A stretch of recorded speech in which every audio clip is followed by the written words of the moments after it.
Hi everybody, and welcome to this third installment of our Exit Right series, how to drive your business from startup to exit. For those of you who have joined us previously, you know that we started at the end. We started with how you exit. Last time we spoke about your finances, we talked about change, we talked about how do you look after your people, what happens if you're not in the business anymore. Today we're going to talk about new business development and customer acquisitions. With us today, we have three wonderful speakers and soon to be joined by our fourth panelist. So introducing them in turn, we have Matt Brown, co-founder of Quorbit.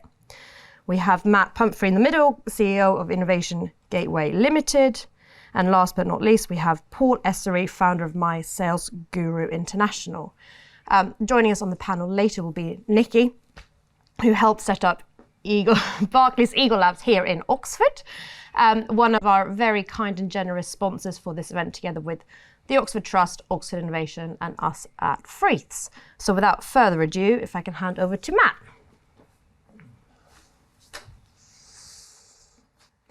Great. Thanks for having me. So I'm Matt Brown. I'm the founder of Quorbit, and I'm just going to tell you a bit about our journey, I guess, focusing predominantly on the last couple of years where we've brought a product to market, we've gained traction, working with early adopter clients, and then also something about our kind of route to market.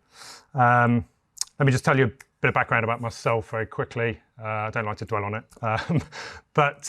So I've worked in the workforce management industry for over 20 years now. So that's an industry where we work alongside large enterprises, predominantly employers in the retail, hospitality, manufacturing space, anyone with large number of employees to manage. And originally I worked as a consultant, business consultant, with a few technology providers, but then also independently in the space. And around sort of 2015, 2016, started to work with a few clients who had a problem that they couldn't solve with a piece of software in the market. So we started to work alongside them, evolve capabilities, and let me talk to you about Quorbit. So Quorbit it's an enterprise software as a service solution addressing these significant challenges that we see today in large-scale workforce planning, and predominantly we're focusing on working with customers in the large retail and hospitality space. We're using a category that exists currently called strategic workforce planning. We're aiming to disrupt that a little bit in terms of providing an offering that doesn't quite fit with the existing space. And what we're doing is effectively providing a really granular capability to model and quantify demand, so what the needs of the business are, looking at the supply, so what's your workforce today, and then using the platform to provide modeling capabilities to look at different strategies out into the future, or tactical execution. How can I actually decide what I do this week, next week, about resourcing the business? In terms of the product itself, just a very brief overview. So it's what we call no-code modeling solution. So it's all driven from the end user point of view. It's highly flexible, delivering forecasting models through configuration alone. One of the real value propositions that we provide is this scenario-based modeling capabilities. So to test out different business strategies. And assess those, and we have an optimization capability as well to help businesses look at their contractual mix, make decisions about how they recruit the workforce into the future. And something that's unique about our offering is that we enable these models to be deployed throughout the whole organization. So the sort of corporate strategy team can use it centrally, but they can then deploy that logic and methodology right the way down into the field, so that decisions that are made operationally are actually joined up with the corporate strategy. In terms of our history, just to sort of tell you where we come from, sort of I've wrapped 5 years into one slide, which sort of dumbs down all of those days, weeks, years of hard grind. But yeah, effectively, kind of the top section there is about our cloud solution and cloud offering, building an MVP. We're entirely bootstrapped, and that was done through what's happening underneath here, which is where we continued our consultancy activities to fund the development of the product. We worked with a number of large UK consulting customers to effectively test and prove out what it is that we were bringing to market, to feed that into our MVP software development. And then at a certain point in time, heavily influenced by COVID totally killing our consultancy practice, we went all in with the software business and then shifted our focus to onboarding customers into the cloud platform. So you can then see over on the right there where we start to evolve our market engagement with our early adopter client acquisition, but then also at the top you can see some of our more sort of strategic corporate strategy around engaging with partners in the market to bring our product to their ecosystem. And then from a technology point of view, we've had to adapt and shift quite a lot over that period. So focusing on business development and sort of customer acquisition, broadly speaking, our market engagement, just wanted to sort of walk through how we tackle this. And I want to preface everything here with, I didn't have a plan. This was very much, I don't know, is it opportunity? Is it accident? Is it luck? I don't know. We just kind of, yeah, we were lucky. Made it up as we went along, but yeah, things seemed to have panned out. So my background was not sales, very much delivery, consultancy. So this whole aspect was totally alien to me. It was probably it still is the hardest part of the job. And sort of we started with that initial idea. We spent far too long probably coding, thinking, oh, we'll build something, and when it's ready, we'll take it to market. Well, that's not really how it works. And very quickly, with our first engagement with the marketplace, we very rapidly found that actually what we were doing was not quite aligned with what we needed. So those first touch points were really important. The product didn't scale. So what was demanding of us gave us huge technical challenges. So we had to adjust and go back to the drawing board. We'd already also missed key features and functionalities that we weren't perhaps aware of or we hadn't thought through properly. So getting that initial touch point, feedback from the market was hugely valuable. As a partner, effectively, we struck a very attractive deal for them, I guess. They went on that journey and went on that journey with us to help us innovate. We then moved on to B&M stores, and I guess that's a sort of repetition. So we touched the market once, we gathered feedback, tried it again, and actually this was a very easy deployment. Their requirements were very aligned with what we knew. They were a previous consulting customer, so we had a very good relationship, good trust. We repeated what we'd done before, very smooth. Move on, again, Costa, another consulting customer of ours. So we had a very good relationship. They understood the value of what we were doing, but actually they looked at our new product and they saw an opportunity to put a capability into the hands of the field team. We weren't actually selling them a solution that did that. So this prompted a pivot. We innovated as a result of feedback from the market. We created a new capability. And so that is another example where, getting out into the marketplace, getting engagement, getting feedback was really valuable to us. And that's now within our product suite. It's something that we can then take elsewhere. Post-Nord, the last one there, that's an entirely partner-led deal. And our partner ecosystem is actually hugely valuable to us. It takes us out into the market in places where we wouldn't, within our own capability, reach. And that is minimal sales effort. So we're able to engage the partner sales organisation, deliver a client, and extend our reach with confidence based on what we'd had in terms of market discovery and evolution. So I guess to summarise where we've got a combination of direct route to market, we've got partner route to market. The direct has been very informal, it's about personal networks. Moving forwards, we're now building out a formal sales channel so that we're doing things like social media.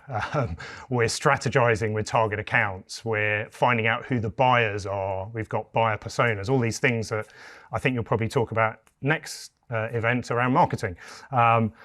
So yeah, that all feeds into what I'm calling a business model.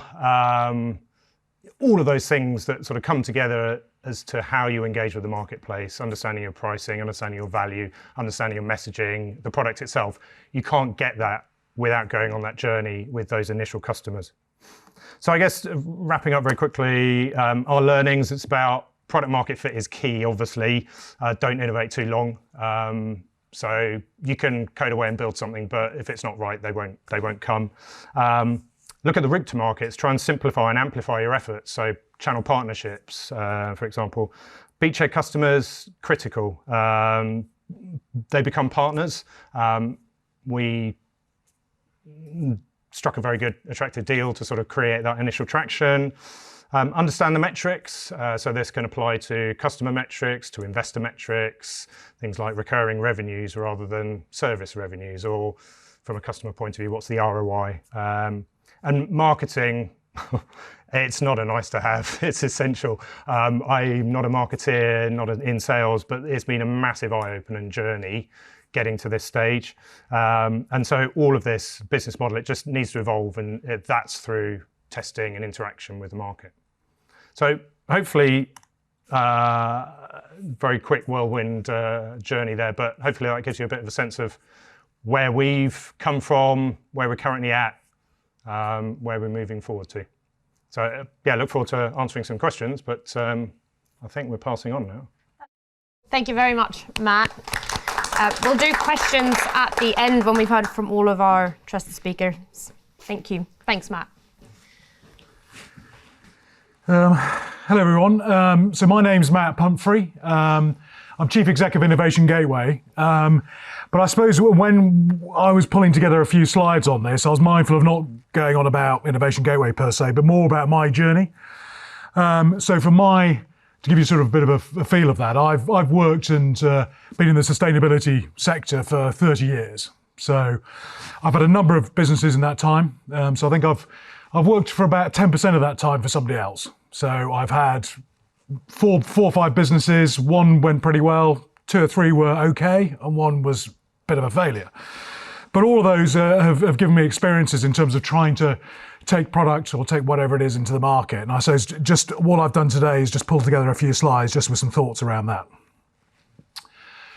So, under the title of what I wish I knew before I started, I think just put it in context, the organisations that I've set up and have been across the sphere, one with particular technology into a market, a couple with consultancy businesses and sort of services businesses, and one with the software sort of platform. So it's been quite a blend. I think one of the interesting things, and it comes back to actually what Matt was talking about there, is around don't get fixated on the technology or the solution without speaking to the market. It's get that beta product, go out, test it, talk to the market and find out. And what we've found is, or certainly what I've found, is that the market is often very responsive to you. If you come and ask their opinion, they'll tell you what is going to work for them. There's a particular case study, and I've just put little hyphens here, and in my sort of working life, there was this is last year actually, quite recently, with a particular technology that we were taking into a large hospitality business. They had this fantastic heat recovery technology for the kitchens.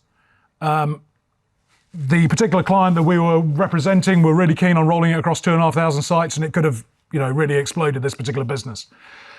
But it was too big. And the engineer, I was standing in the car park afterwards, and the engineer said to me, he said, God, if I'd just had this conversation 18 months, 2 years ago, I'd have designed something that could have fitted this application. And it just, for me, it just went, oh God, yeah, that's what it is. How can we get that interaction to make sure that whatever you get your stuff out into the market and really find out, is anybody going to buy it? Second one, understand the dynamics and the players in the market and where you fit in the value chain. I had a business that I bought back from New Zealand in 1998 in the organic recovery, recycling space. A really, really revolutionary piece of technology. We rolled out about 20 or 30 sites across Europe, but it was big, heavy. Cheapest piece of kit was about 2 million quid, so it was big buy. But we sat behind the waste industry, and the waste industry, we didn't understand that at the time. And I was out there pushing this technology and getting lots of platitudes, but nobody out of that market was buying it. And they were the ones holding the waste stream that I needed. So it wasn't until we realized that, and then I started going direct to poultry companies and things like that, that we started getting some acceleration. So a big learning for me was understanding where I stood in the market. Understand your buyers' dynamics. Are they looking good? I had a business that I set up 2011 with an energy procurement company that we tied in energy procurement with a smart software platform that could go and drive down energy demand. We sold into our first 3 clients we had. They all bought it. And I was thinking, oh God, this is brilliant. I hit the jackpot here. Let's roll it on. And then it started to slow down, and we started to really struggle to get into the bigger clients. And then it suddenly dawned on me that one of the issues was when we were talking to ops directors, fundamentally what we were saying to them is, you've been doing a really, really rubbish job so far because you've been stitched over by your energy procurement businesses. So we then had to have a rethink in terms of how we put the narrative around what we were offering to the market. So it didn't, effectively gave the ops directors a bit of a get out in these bigger companies we were dealing with. Be resilient and prepare to pivot. Matt was talking about the pivoting bit. The organic recovery technology I have, we've started getting kit out and then foot and mouth hit, which basically stopped the market for 18 months. So my main market in the UK just stopped overnight. So I had to go into Europe then at that point. And you have a few sleepless nights to say the least, but we found a way. And I think I keep on saying that to my team now, we'll always find a way.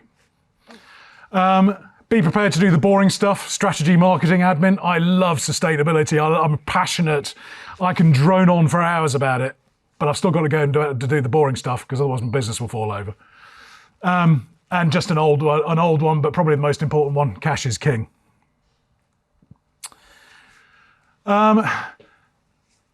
So just a few other things thoughts of mine. Don't focus on profit, focus on the service, the product and the outcomes. I'm fortunate enough in Innovation Gateway, we've got some fantastic large corporate clients, Tesco's, NatWest, probably shouldn't say NatWest in here, but Green King, Heathrow, some really, really big chunky organizations. The business though, when I took it over 9 months ago, we hadn't really been servicing the outcomes that some of them wanted. And it's taken us quite a lot of time to get back on the right side of that. Unfortunately, they've all signed up and we're taking further projects forward. But it's outcomes. They need to see outcomes. If they're paying for my services, I need to provide the outcomes for them. It's hard and can be really lonely. Have some sleepless nights. I've learned over the years to bring some really good people around me. So there's trusted mentors that I've had and picked up along my life's journey that I call on. I went and met up with one in Worcester on Thursday afternoon last week.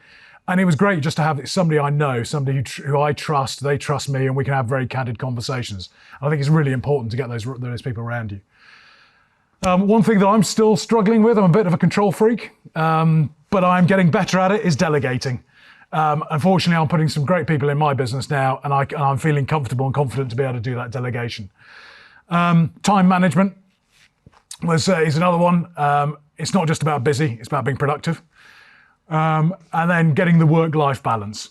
And the last one I've sort of picked up off a podcast recently is so true. I have fun. I'm really lucky because I love my area and I'm really passionate about it, and I get up every morning with a passion for it.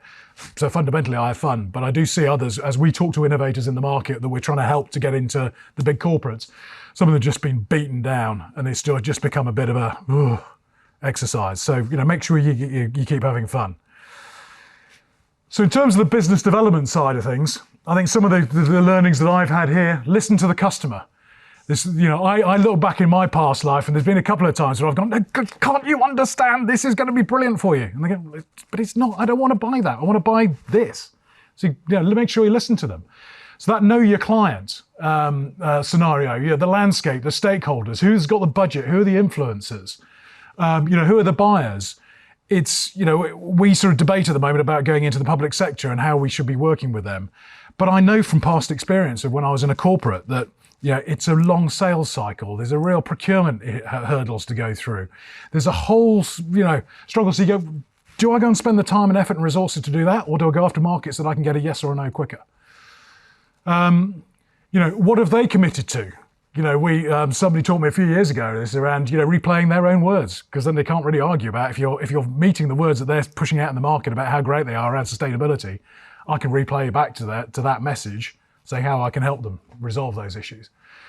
And then understanding the politics, don't step on the mine. It's similarly, it's like my example I was talking about earlier on about, if you're making the ops director not look particularly good, then, you're never going to sell anything to that particular organisation because they're going to be, they're not going to get behind you. And the other thing, you never know where an opportunity might come from. Fairfield Materials Management up in Manchester, I went to a community conference and my business partner at the time was saying, what the hell are you going to be doing that for? I mean, what a waste. They're never going to buy anything.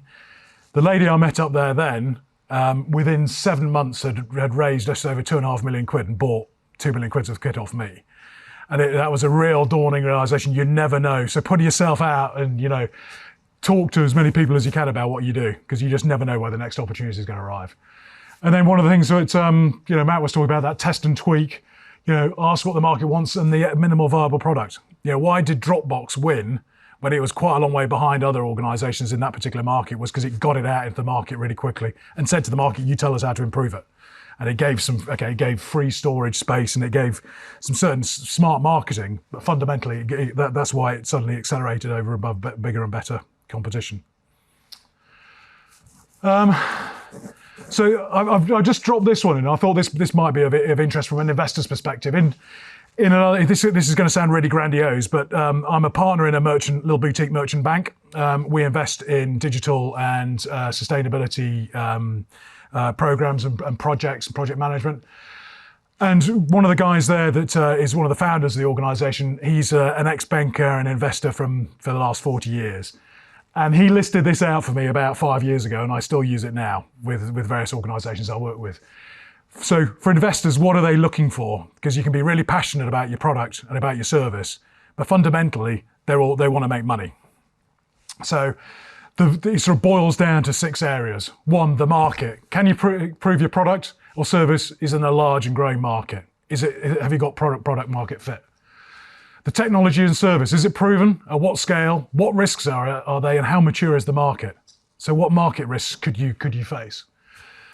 The business model, is your business model proven? Have you made money at it? What are the key ingredients to the success and continuing success of it? Is it capitally light or heavy? Is it a premium and a bargain product you got out there? And again, identifying what those risks are. The commercial model, it is different from the business model. But is it hard to sell? Is it complex or is it novel? When lighting as a service first started, which is basically targeting an operational budget as opposed to a capex to put in LED lighting, it was really difficult for the market to pick it up because nobody had ever done it before.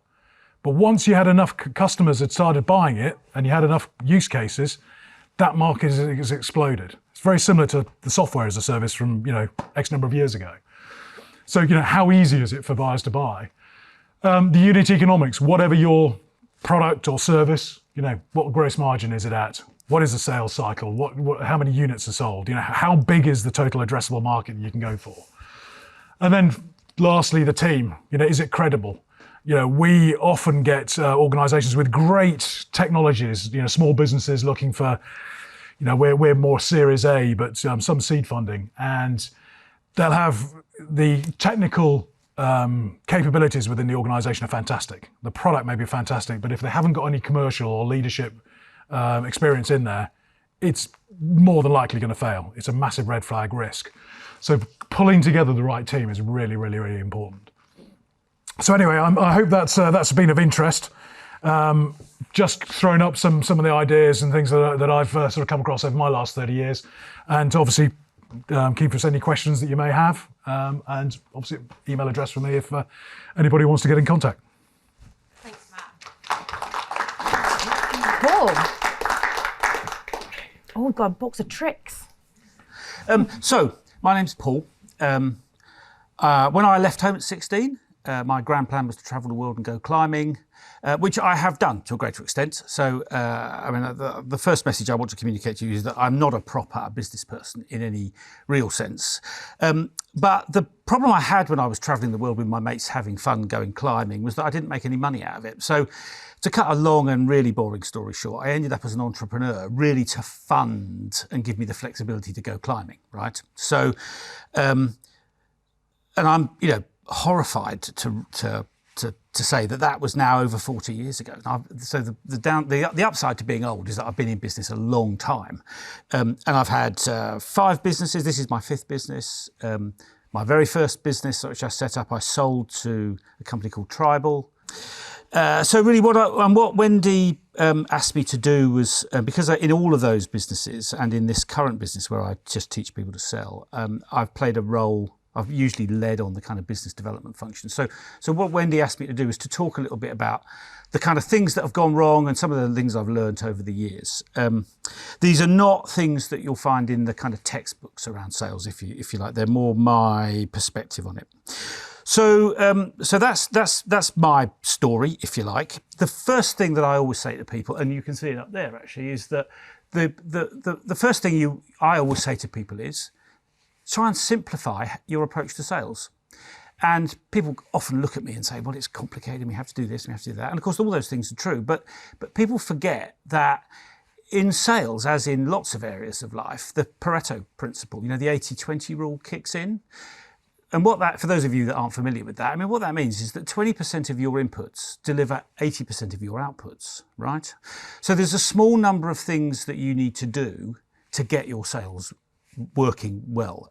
And if you focus on getting those things right, you can make big progress without having to invest in huge amounts of energy and effort.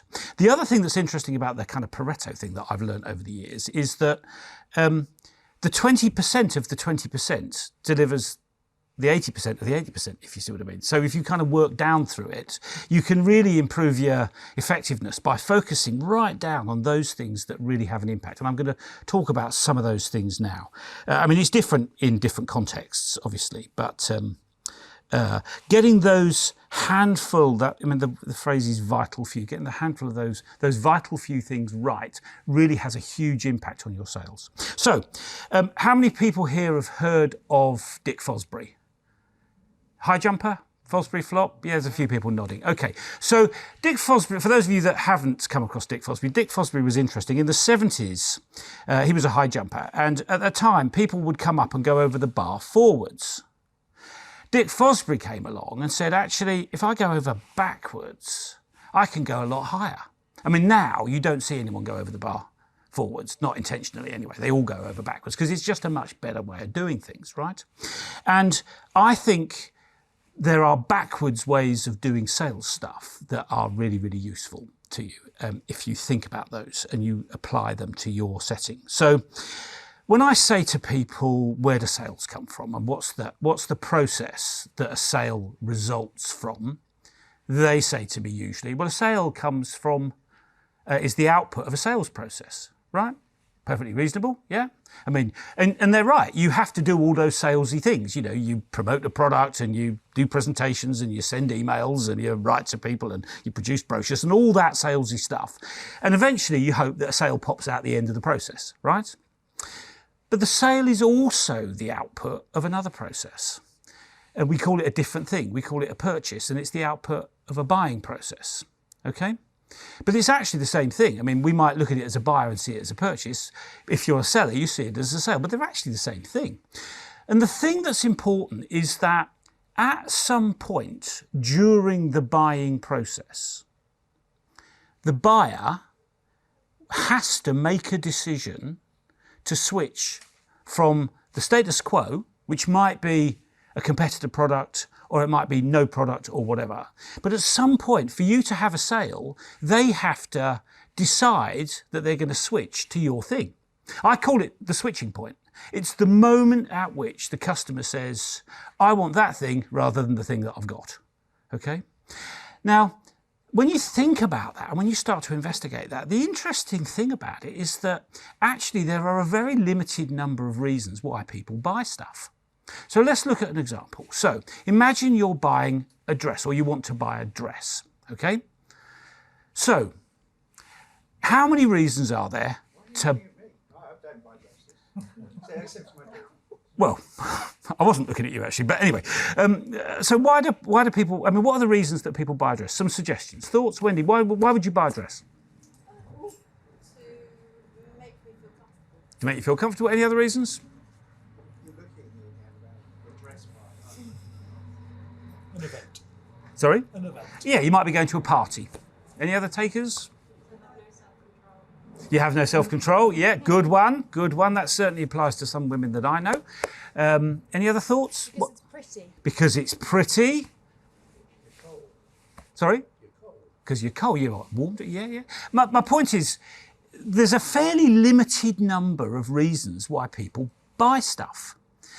So if you understand why people buy stuff, what are the reasons that make people switch? What you can then do is focus your energy and activities in the sales process on triggering the reasons why people want to buy. Yeah? Does that make sense? Yeah? Very, very obvious, isn't it, really? So once you understand those things, you can focus down and say, okay, these are the reasons people buy, or most people buy, or the reasons people buy in our target market. So what we can do is we can focus our energies and efforts on making those things happen, triggering triggering those behaviours. And at that point, right, I mean, the logic makes sense there, doesn't it? But the thing then that happens is that everybody does that bit wrong. Okay, so I'm just going to explain to you why that all goes wrong. So I just need Wendy. Can you just come here, Wendy? Just give me. I need to use Wendy here. So I want you to imagine a scenario. Okay, so I want you to imagine that Wendy has called me up and said, Paul, I'm going to a party. And I need you, because you have such good taste, I need you to come with me and help me to choose a dress. Okay, right, that's the scenario, right? So we're in this dress shop, but I'm a bit late and I'm in a hurry. And Wendy is not the most decisive of people. I mean, that's not true normally, but for the purposes of this scenario, right, she's not being very decisive. So I want to hurry her up. So I want to persuade her to buy this dress that we've seen, okay? Yeah, get people following the scenario. So I'm going to demonstrate to you 2 sales techniques, and I want you to tell me afterwards which one do you think will work most effectively? Which is the one that will probably encourage you to buy the dress? So, okay, we're in the shop. Wendy's picked out the dress. I like the dress and I just wanted to buy it. So I say, Wendy, Paul, I think you should buy this dress because. Now, the fabric is beautifully made. It's manufactured in Hong Kong. It's made of nylon. It's, and the great thing about this particular fabric is that if you spill a drink over it, yeah, it's stain resistant. And, I know that happens occasionally to you with a gin and tonic. And not only is it stain resistant, when you sit on the floor, when you've had one gin and tonic too many, it doesn't crease up, so you can stand up and you still look great, okay? So that's why, and the stitching's lovely as well, that's why I think you should buy this dress. So that's sales strategy number 1, which we'll call the features and benefit pitch, yeah? Now, this is sales strategy number 2. Wendy. Paul, I think you should buy this dress because when we go to the party tonight, you will look fabulous. Oh, wow. Now, you tell me which strategy is more likely to work. Yes, thank you, Wendy. So, the point I'm making is that people focus on logic, but what drives buying behaviour is actually emotion. Now, that is not to say that logic doesn't matter. Yeah, I mean, after we bought the dress, we got to the party, and we said, "Thank God I bought that dress because I spilt the drink, and it was really important that it's washable, right?" So we used logic to justify what is essentially an emotional decision. We always do that. People think it only happens in B2C environments, but actually it happens in B2B just as much. And the other interesting thing, the neuroscience more recently has actually worked out the thing that creates desire. The thing that actually makes people want to buy, okay? The emotional trigger that makes people want to buy. Now, let me just try and explain to you how it works. This is a simplified explanation, but I think it will make sense. So, how many people... No, let's go take one step back. I'd like to ask you a question. I want you to think about how happy you feel now, today, here in this room. How happy do you feel? And I want you to give that feeling a score out of 10. 10 being, I am on top of the world. This is fabulous. He is the best speaker ever, right? That's a 10. A 0 is, he's absolutely rubbish. He's making me really miserable. I'm depressed. I've got a mental health issue. I'm going to go and jump out the window. Okay? So on that scale, 1 to 10, I want you to think about how you feel now, right now, and I want you to give yourself a score out of 10. Yeah? 0 if you're suicidal, 10 if you're fantastic, and my guess is you'll probably be somewhere between those two. Yeah? And what I'd like you to do is put your hand up, and with your finger, I'd like you to write the number on your hand. Okay? So have you got the number? Yeah? Write the number on your hand. Okay? Everyone done that? Right. How many people wrote a 10? Oh, that's a bit of a shame. How many people wrote 0? That's good. Okay, nobody's going to go and commit suicide because of what I'm saying. That's a step in the right direction. How many people wrote a 6, a 7, or an 8? Hands up? Most people. Right. And I've done this exercise on quite a few occasions, and that response happens every time. And the reason is this is what the neuroscience is telling us now, that we're hardwired to feel okay most of the time, right? The thing that creates desire is filling the gap. We want to go from 6, 7, or 8 to 9 or 10. And we imagine that the thing that we're going to buy will take us to the number 10, right? And it's because you haven't owned the thing, you don't know, but you imagine that it will make you feel good in some way, which is why you want to buy it, okay? And it creates tremendous amounts of value when you can harness it.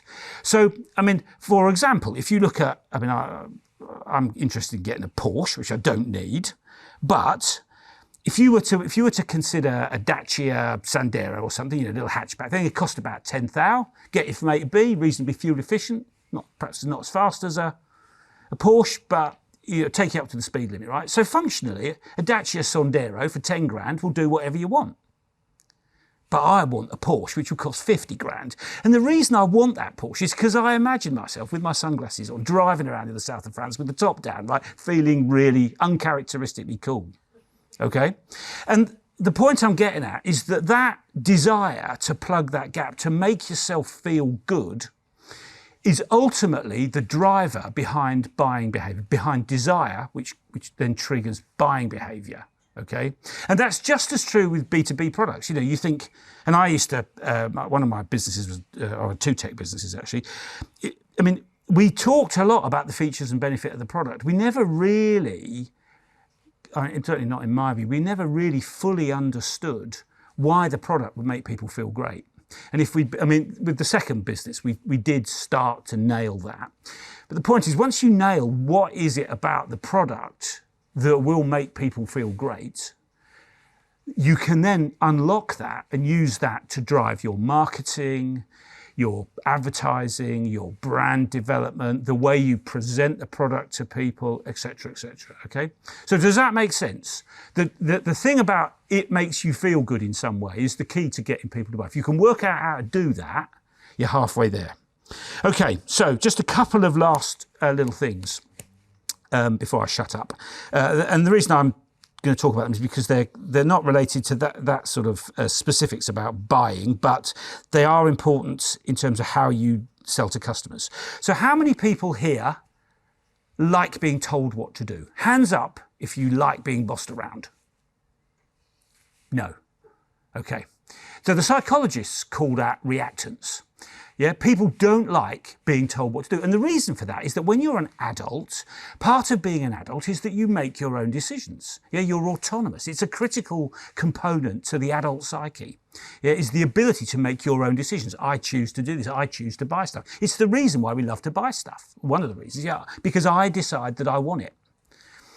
The problem that with a lot of sales is that actually what we try to do is tell people what they should buy. Yeah? We call it what? We call it pitching.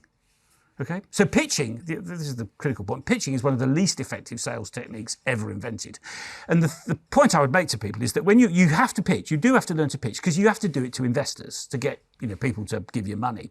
But the thing to remember is that pitching events are designed for investors. They're not designed for you. I mean, you're just in a beauty parade begging to give, for you to get the money off them. Give me the money, please, because I'm desperate. The investors are sat there picking and choosing and making you feel bad because you're stood up the front whittering away when actually they've already made their mind up. And, but you've got to, it's not the only way you can get money from investors, but often that's the route. But what people seem to think, because we have all these crazy pitching events and because we have, Dragon's Den and all the rest of it, that pitching is now equated by a generation of people to selling. And it's not. So, and one of the reasons it doesn't work, particularly as a sales tool, is because people don't like to be told to buy the thing. So pitching is the least effective sales method. That's the other point I want to make. And the final thing is that the other thing that pitching is not closing.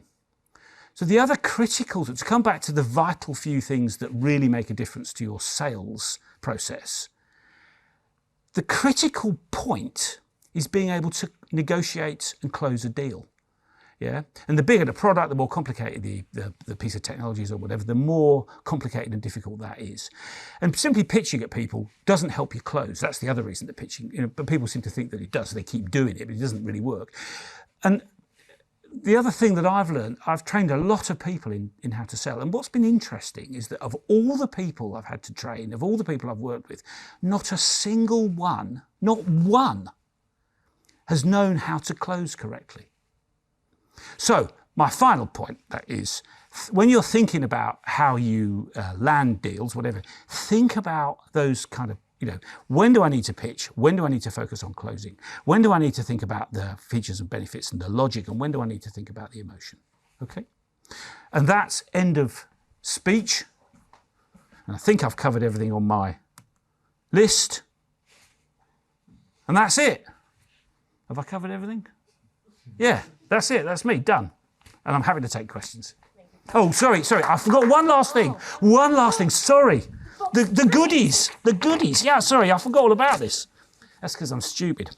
So in here, I have some stuff, some really cool stuff, right? 2 really cool things, which you can have. If you come down here at the end, if you'd like, if you're not interested in sales, then don't bother, right? Because it's salesy stuff. But there's some really cool stuff in it. So if you want this cool stuff, come down, give us your business card, and you can take one away. Please don't do it today. Not going to come and get the thing today, but don't do the thing inside till tomorrow morning. Okay? It'll be clear why when you do it. Okay. I'll shut up now. Sorry about that. I love it. I'm intrigued. Thank you, Paul. Nikki, do you want to come down and join us? Perfect. I'll scoot away, give you some space. Thank you. Do you want to say a few words about Barclays Eagle Labs before we start? So ecosystems, let's start there. Good place to start. And I know Matt from Quorbit mentioned ecosystems at the beginning, and the role they have regarding business development and certainly growth of your business. So an ecosystem, what actually is that? Essentially, it's a network, simplified. And how do Eagle Labs align with ecosystems? So Eagle Labs provide physical spaces for businesses to continue with their innovation and growth. They provide access to networks, which arguably are one of the most powerful tools when you're growing your business, because worked correctly, they can add the most value to your business. So I guess from an Eagle Labs perspective, how we align is not only through the banking side, provided by Barclays as an organisation, and that goes all the way through your journey as a business, but also the provision of support and the access to mentoring when you need it, the access to some of the things that you've heard this evening around, you know, tips, things what to do and things not to do, and Paul and the whole ethos around sales. I guess that's kind of it from me, really, in a nutshell. I don't want to kind of chat on. I want to leave some time for Q&A, but essentially that is ecosystems, and make sure you get in touch with the right people, contact Eagle Labs, because they will help you with the navigation and the networks. Thank you, Nikki. Questions from the floor? Thank you. So we've got a question here. Probably going to direct it at Paul, if that's all right, but obviously anyone else feel free to chip in. The question is quite simple. How do you close? That was going to be my question. Not the way you think. I mean, I haven't really got time to talk people through how you do that at the moment.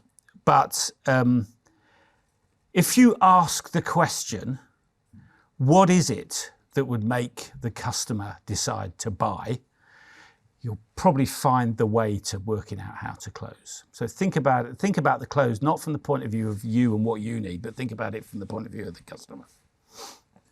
Does that make sense?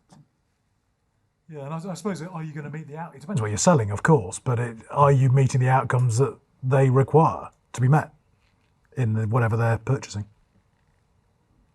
Would you agree, Paul, that sometimes at the right moment it's about saying nothing? Oh yeah, absolutely. Yeah. Nice dress, by the way.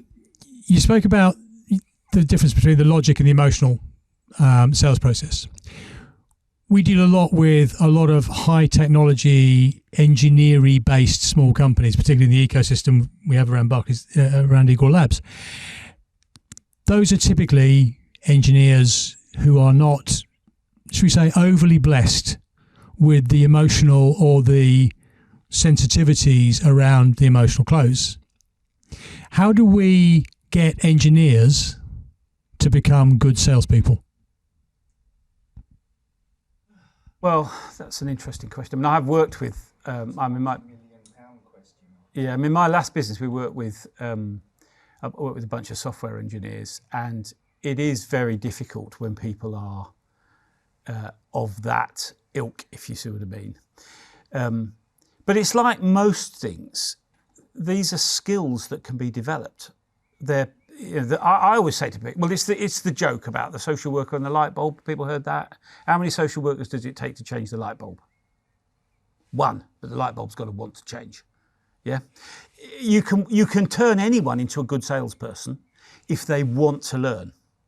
And so the trick actually is working out, do they want to do this? If they want to do it, then how do we help them develop those skills? And it takes a little bit of time to do that. But they're human beings. They're and if they're motivated, they can figure out those things. And the other thing, if you know what the switching point is, if you know what those handful of factors are that influence the buy, then you can look at the emotional bit that sits behind the logic, and then you can work out how to trigger it, and then you just teach people how to do it. So it's a learning and development challenge fundamentally. I mean, obviously some people are better at it than others. Some people have better emotional intelligence than others. But ultimately it's a learning thing, and it's about wanting to learn, and the business investing time and energy in helping people to learn. Does that answer your question? It's a familiar territory, so I'm curious about your perspective on it.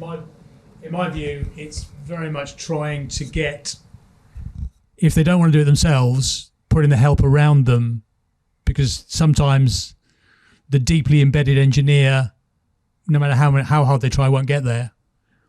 But as you say, understanding the gap, and then other people with them as part of the team as the team grows. And again, you get into the situation then of how do you scope a team to bring salesmen into engineering companies? Yeah, I mean, on that specific point, I mean, I've just been working with a client for the last year, and the person that has come out the best at sales actually is the chief engineer. So, you know, I don't want to stereotype all engineers as emotionally illiterate, because it's just not the case.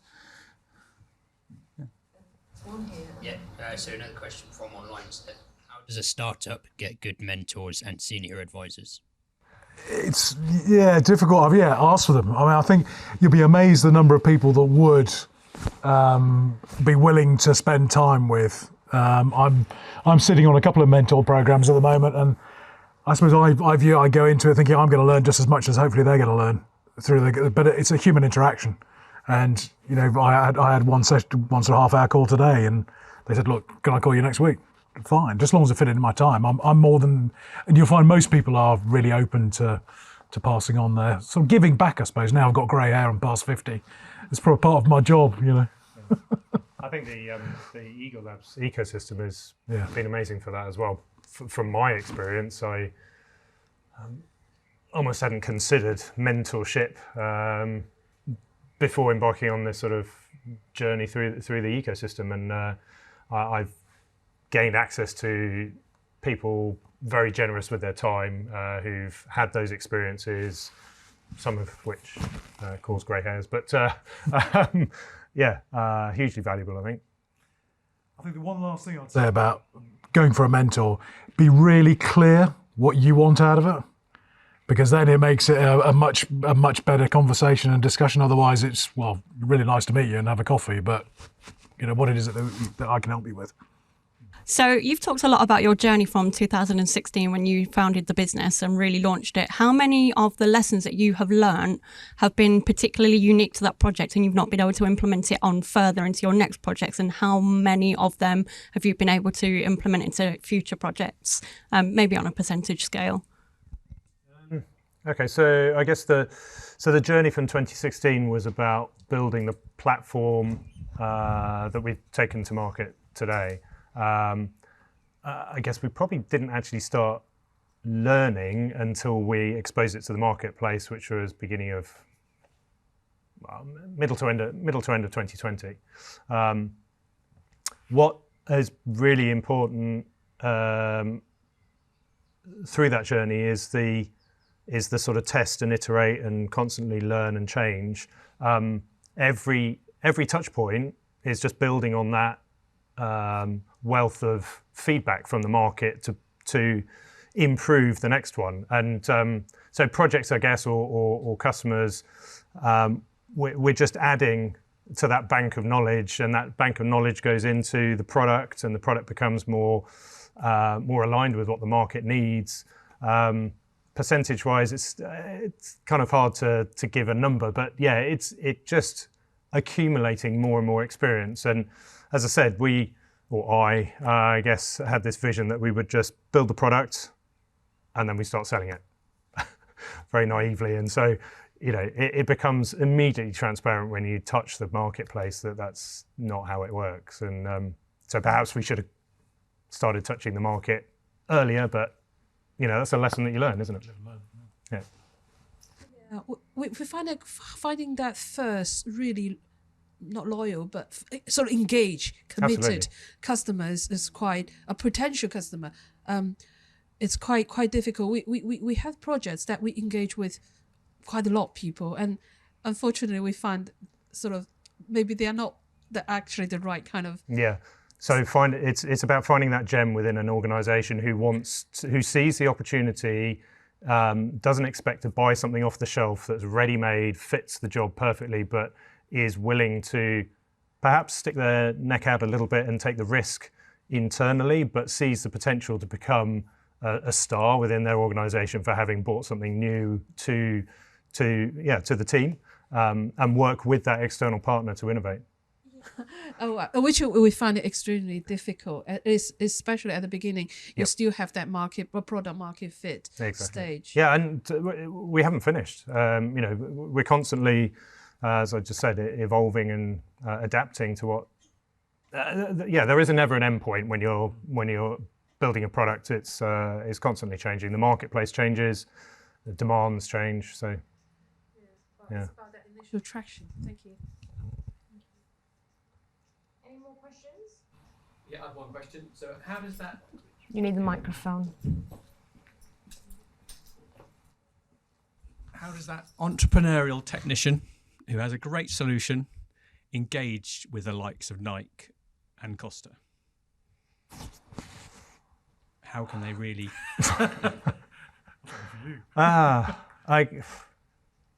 So as I say, I'm not in sales, and perhaps actually I am without knowing it. My consulting background, working with customers, delivering what a customer needs, is about listening, understanding the pain points, trying to work and shape something that matches what they need. So actually, strangely, maybe I am in sales. I don't know, Paul. No, I mean, the communications theorists would say that all communication is about persuasion, which means that you say anything, you're trying to persuade somebody of something, so you're trying to sell them something, aren't you? Might be an idea.